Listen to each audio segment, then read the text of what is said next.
warahmatullahi wabarakatuh. Kami dari kelompok 2 ingin menjelaskan tentang materi alat gelas, alat pemeriksaan kimia, dan volumetrik. Peralatan laboratorium dasar ini merupakan alat yang berinteraksi secara langsung dengan bahan atau objek praktikum dan tidak merusaknya. Peralatan dasar ini terdiri dari bahan utama, yaitu 1 bahan gelas, 2 bahan porselen, 3 bahan plastik. Bahan plastik memiliki sifat khusus, yaitu 1. Tahan panas, terutama merek Pyrex. 2. Bahan gelas yang digunakan merupakan campuran dari senyawa-senyawa yang telah diformulasikan menjadi 1 gelas borosilikat yang memiliki sifat tahan terhadap kenaikan suhu yang mendadak, kurang tahan terhadap senyawa alkali, tetapi lebih tahan terhadap senyawa asam. 2. Gelas soda lim yang memiliki sifat kaca yang tidak kusam jika dipanaskan. Penyusun bahan gelas borosilikat dan soda lime. Penyusun yang pertama yaitu silika, komposisi borosilikatnya 80,6%, soda lime-nya 71%. Yang kedua, borak oksida, komposisi borosilikatnya 12,6%, soda lime-nya tidak diketahui. Yang ketiga, natrium oksida, komposisi borosilikatnya 4,15%, soda lime-nya 15%. Yang keempat, aluminium oksida, komposisi borosilikatnya 2,2% dan soda lime-nya 2,2% juga. Yang kelima, kalsium oksida, komposisi borosilikatnya 0,1% dan soda lime-nya 5,7%. Yang keenam, magnesium oksida, yaitu komposisi borosilikatnya 0,05% dan soda lime-nya 2,9%. Yang ketujuh, barium oksida, komposisi borosilikatnya 5 ppm dan soda lime-nya 1,7%. Yang terakhir, kalium oksida, komposisi borosilikatnya tidak diketahui dan soda lime-nya 1,2%. Bahan plastik. Bahan ini memiliki sifat yang beragam, tergantung dari bahan penyusunnya. Sifatnya seperti keras atau lentur, tembus sinar, translucent, tembus pandang, transparan, tidak tembus sinar, opaque. Bahan penyusunnya berupa politen, polipropilen, PVC, polivinyl klorida, dan styren. Karakter lebih jelas sebagai berikut. Bahan logam. 1. Terbuat dari besi atau kuningan. 2. Bahan besi biasanya dilapisi nikel atau krom agar tidak cepat berkarat. Pipet ukur terbuat dari gelas jenis soda jernih, mempunyai kapasitas 0,1 hingga 50 ml yang dilengkapi dengan pembagian skala pada dinding pipet senilai 0,001 hingga 0,5 ml. Alat gelas volumetrik tidak teliti. Manfaat dari pipet ukur yaitu untuk mengambil, memindahkan, atau memipet sejumlah volume cairan secara kurang teliti dan tidak masuk di dalam perhitungan pada penetapan kadar.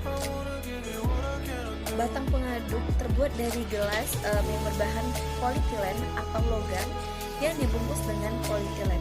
Batang pengaduk umumnya bergaris tengah 2-4 meter, panjang bervariasi 6 hingga 30 cm, dan batang pengaduk merupakan alat gelas non-volumetrik.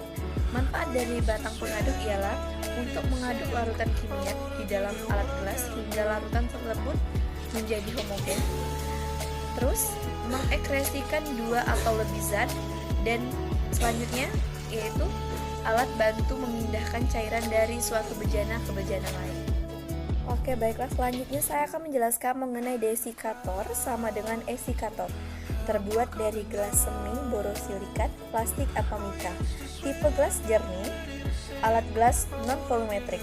Manfaat dari desikator ialah tempat menyimpan sampel yang harus bebas air, mengeringkan dan mendinginkan sampel yang akan digunakan untuk kadar air. Gelas arjoli atau gelas kaca. Manfaat sebagai penutup saat melakukan pemanasan terhadap suatu bahan kimia. Wadah menimbang bahan-bahan kimia. Wadah untuk menguapkan zat pembentuk hablur. Reaksi pengukur pH menggunakan kertas indikator. Keterangan: terbuat dari gelas borosilikat berdiameter bervariasi 30-200 mm. Alat gelas non-volumenter. Corong pisah atau corong pemisah. Manfaat untuk memisahkan campuran larutan yang memiliki kelarutan yang berbeda. Biasanya digunakan dalam proses ekstraksi. Untuk mengatur aliran zat cair pada proses kromatografi, kolom, dan reaksi kimia lainnya. Keterangan: terbuat dari gelas borosilikat, kapasitas 60-200 ml, berbentuk kerucut, bulat, dan silinder, dilengkapi dengan kran dan tutup yang terbuat dari teflon. Alat gelas non-volumetrik. Terakhir, penyaring corong Bowser. Manfaat untuk menyaring sampel agar lebih cepat kering. Menyaring pelarut dengan bantuan pompa vakum. Alat selanjutnya yaitu penyaring kaca masir. Penyaring kaca masir ini merupakan alat yang terbuat dari gelas borosilikat dengan lempeng pori halus yang terbuat dari leburan silika atau kaca masir. Kapasitas penyaringannya yaitu 8-125 ml. Kemudian jenis alat ini ada 3, yaitu alat yang mempunyai pori halus, medium, dan juga kasar. Dan juga alat ini tergolong alat yang jenis non-volumetrik. Fungsi alat ini yaitu digunakan pada analisis secara gravimetrik atau cara penimbangan, dan juga berfungsi untuk penetapan kadar suatu zat dari endapan yang terjadi dari penambahan reaksi tertentu. Baiklah, di sini saya akan menjelaskan tentang pemeliharaan dan penyimpanan alat di laboratorium. Yang pertama, alat gelas dibersihkan dengan sabun deterjen dengan menggunakan sikat yang sesuai. Yang kedua, alat plastik dibersihkan menggunakan spons agar tidak tergores. Yang ketiga, alat gelas yang telah bersih terlihat jika seluruh alat menjadi basah. Bila belum bersih, nampak kumpulan titik-titik air pada permukaan alat. Yang ketiga, minyak atau kerak dapat dihilangkan dengan cara merendam selama 1 malam dengan asam sulfat atau yang pekat plus kalium dekromat atau 3% AQ. Yang keempat, alat gelas yang telah bersih perlu dikeringkan terlebih dahulu pada rak pengering. Yang kelima atau yang terakhir, alat logam dapat dicuci dengan sabun dan kemudian dikeringkan sebelum disimpan. Penyimpanan. 1. Alat gelas dipisahkan dengan alat logam. 2.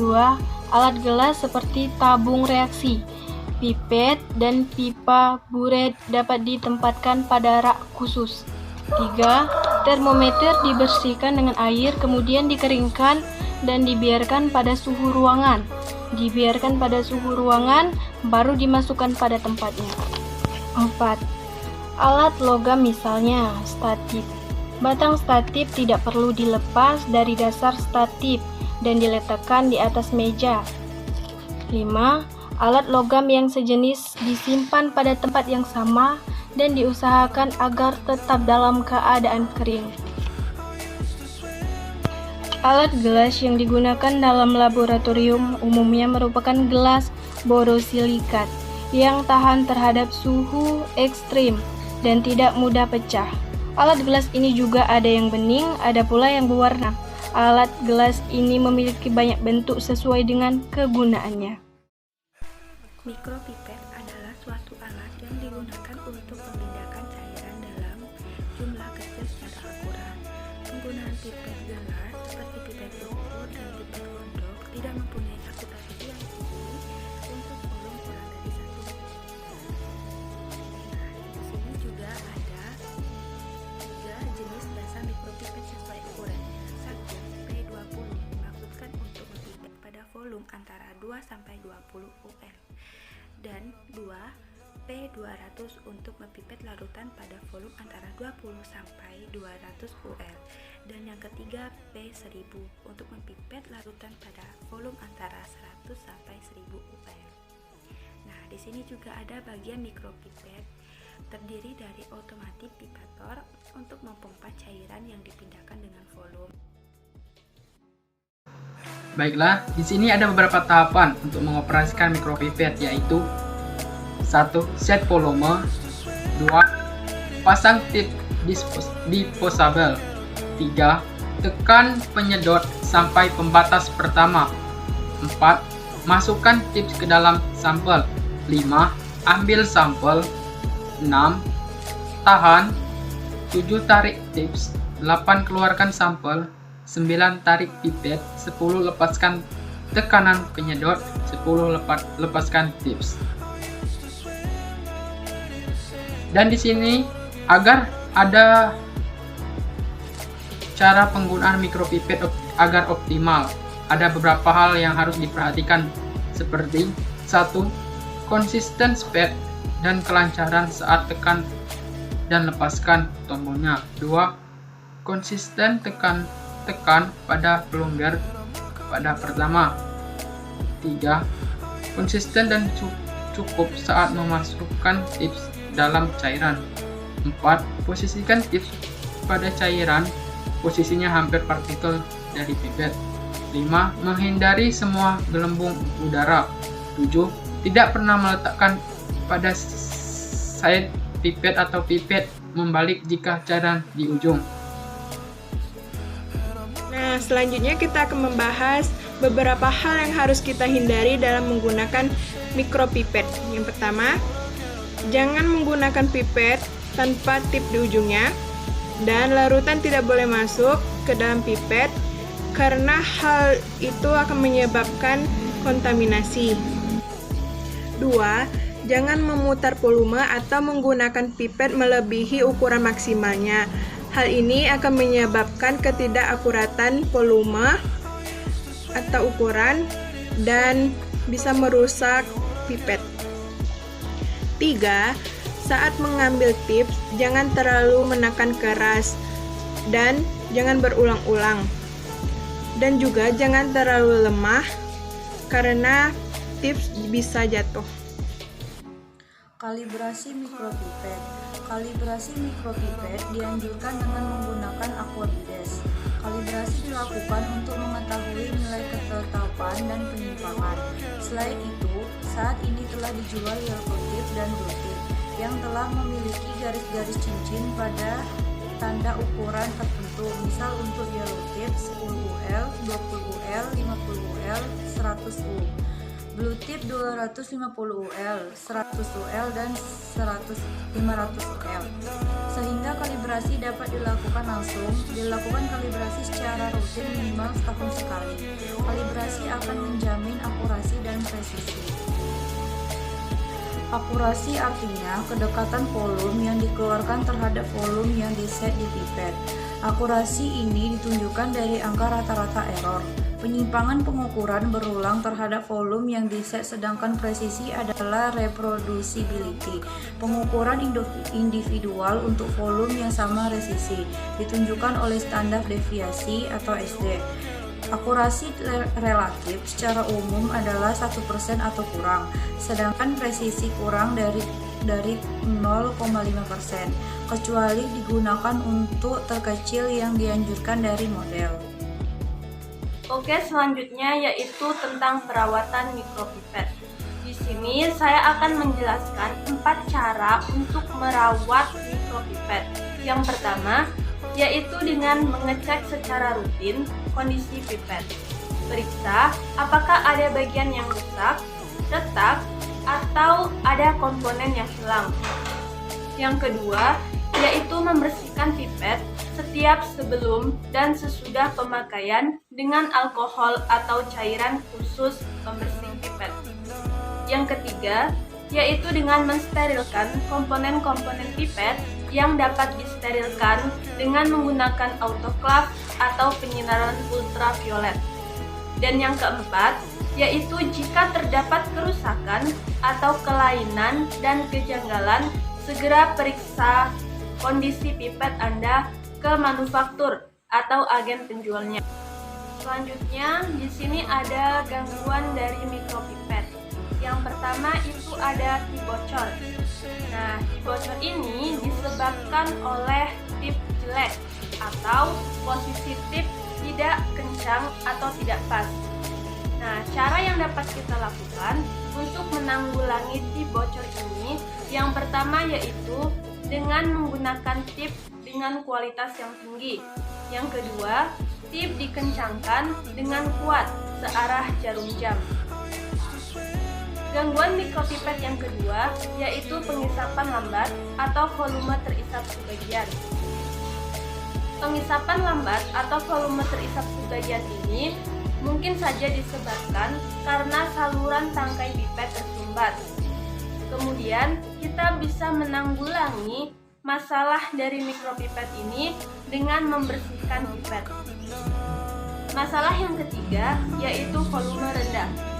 Volume rendah mungkin saja disebabkan karena yang pertama, tangkai tip longgar.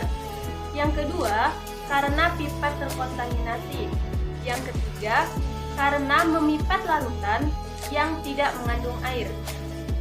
Adapun cara yang dapat kita lakukan untuk menanggulangi masalah pipet ini adalah dengan putar pipet dengan kuat. Yang kedua, dengan membersihkan pipet. Dan yang ketiga, yaitu dengan melakukan kalibrasi pipet. Gangguan dari mikropipet yang keempat, yaitu volume tinggi.